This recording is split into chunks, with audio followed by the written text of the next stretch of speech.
Keni fluska në këmbë prej këpucëve, mësoni si ti eliminoni me një herë. Ne të gjithë e dim se sa e tmeshme është të largohemi nga shtëpia me një palë këpucë të reja për të ardhur në shtëpi me dhimbje dhe fluska të krijuara nga këmbët. Mirë po, këtu do t'ju prezantoj me disa receta tërësisht natyrale që do t'ju vinë në ndihmë. Ujë me krip. Në një legeen me ujë të ngrohtë hidhni krip dhe mbajini këmbët në ujë për 20 minuta. Në fillim fluska do t'ju djegin, por do të dezinfektohen dhe plagët do të thahen. Aloe vera.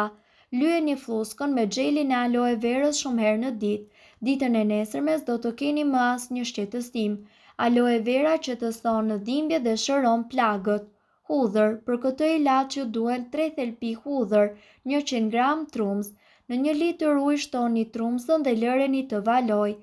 Lani këmbët me lëngun e krijuar, pas kësaj prisni hudhrën në copa të vogla dhe vendoseni në plagët e krijuara.